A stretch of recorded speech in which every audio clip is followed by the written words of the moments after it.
Итак, привет. Тут у меня поступил такой вопрос, как нарисовать внутреннюю окружность. То есть вот мы, например, рисуем, у нас есть некий сосуд, например, ваза. Вот мы находим ось симметрии.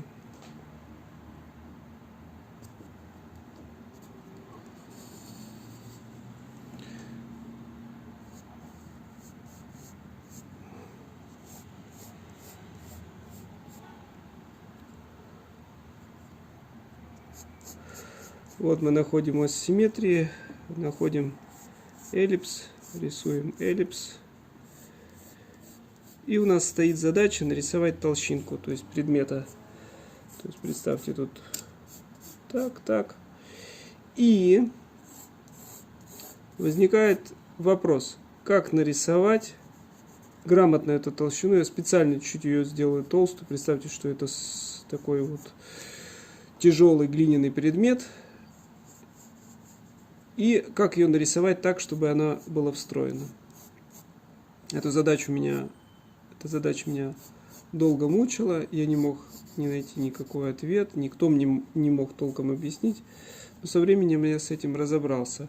Значит, при построении этой окружности внутренней, да, чтобы она была абсолютно в этой же плоскости, выглядела, скажем так, нормально этот эллипс выглядел, и толщинки смотрелись одинаковыми, нам надо сделать следующую операцию. Нам надо померить вот этот маленький диаметр, то есть который уходит в глубину. В данном случае он будет два раза. Вот эта высота входит в эту. То есть это у нас 1, это 2. Значит, тогда мы делаем следующим образом. Вот это вот у нас толщина есть. Эту толщину мы видим в натуральный размер.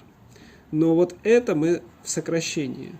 Значит, почему так это получается? Потому что, по сути дела, когда мы рисуем эллипс, у нас получается, мы эллипсом изображаем круг в перспективе. То есть у нас фактически этот размер и этот размер, он одинаковый в жизни. Но в рисунке здесь, да, допустим, при таком ракурсе он выглядит в 2 раза меньше, этот диаметр. Соответственно, и толщинка точно так же пропорционально будет в 2 раза тоньше. То есть, если мы здесь сделаем в 2 раза тоньше, то у нас внутренний эллипс получается таких же пропорциональных соотношений, как и наружный. За этот счет у нас получается, что он находится в одной и той же самой плоскости. Вот, собственно, секрет того, как... Представьте, у вас здесь будет тень, здесь тень.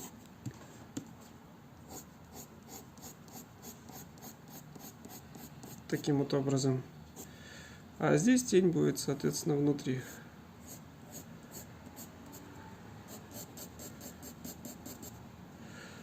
Вот у нас получился внутренняя толщинка сосуда.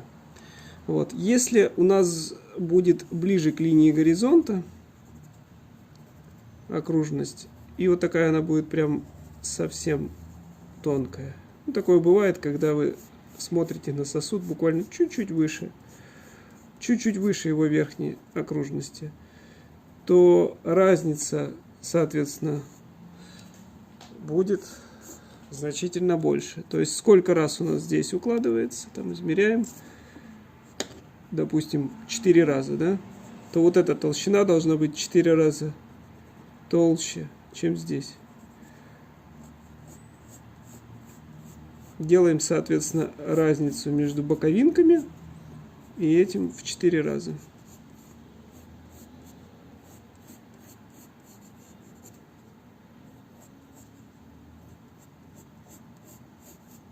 И у нас получается тот же самый сосуд. Тут тень, Но разница тут между этой толщиной и этой в 4 раза. А здесь 1 к 2. Ну, соответственно, если у вас будет разница там меньше, то